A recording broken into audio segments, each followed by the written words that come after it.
This sports segment of Naperville News 17 is brought to you by your local YMCA. For youth development, for healthy living, for social responsibility.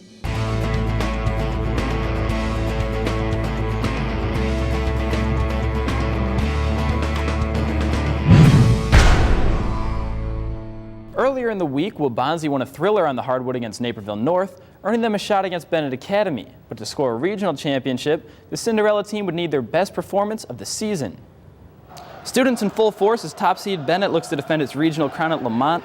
Early on, Bennett's all-time leading scorer Sean O'Mara gets inside, puts it in with the two-handed jam. Red Wings up 7. O'Mara scored 15. Bright spot for Waubonsie, Jay DeHaan taking on Cullen Bonnet in the second. Silky smooth to the rim, but Bennett still out in front. Fourth quarter, Bennett pulling away. Dan Cebalewski drains the team's 7th three of the night. Red Wings headed to the sectionals. Hinsdale Central on a 9-game win streak beat the Red Hawks back in December. Second quarter winding down, Devils up 2. Matt Hamilton behind the arc at the buzzer. Good. They'll take a slim lead into the locker room.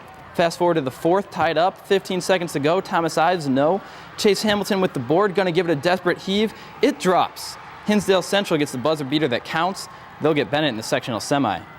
To the ice now. Hockey's not a state-sanctioned sport, but that doesn't stop high school teams from playing for an amateur state championship.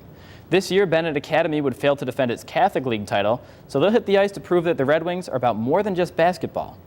Blackhawk Cup, winner go home at the Edge. Bennett in overtime against St. Ignatius.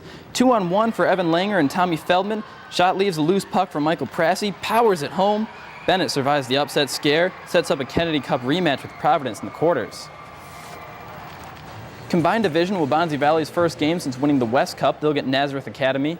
Third period, John Hill sets up Jake Serino for a breakaway. 5-hole. That's one of 8 goals for 8 different scorers. Warriors win easy.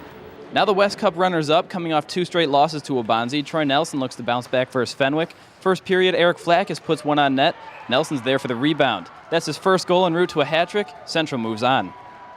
One more from Bensonville, Neuqua Valley with a tall order against the 2-seed Loyola Academy. Second period, Ramblers up a pair, controlling the puck. Dylan Rubenstein streaks right to the net. Tricky little backhand goes 5-hole.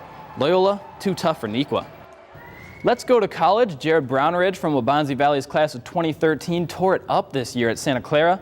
Brownridge set records for the Broncos in points per game, shooting percentage, and free throw percentage. Good enough to be honored as the West Coast Conference Newcomer of the Year. Santa Clara's season ended last Saturday with a heartbreaking 77-75 loss versus Gonzaga. Brownridge scored 24.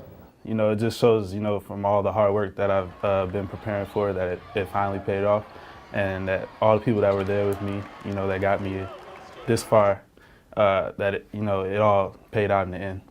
Speaking of college, news on a couple of commits. Both are headed to Iowa. All-DVC linebacker Bobby McMillan from the state champion Red Hawks is headed to Iowa State as the first 2015 commit for the Cyclones. Also, Waubonsie senior Jimmy Davis announced that he'll wrestle at Loras College in Dubuque next year. His teammate Mitch Croning will be at Wisconsin Whitewater. That'll do it for sports. Back to you, Jordan.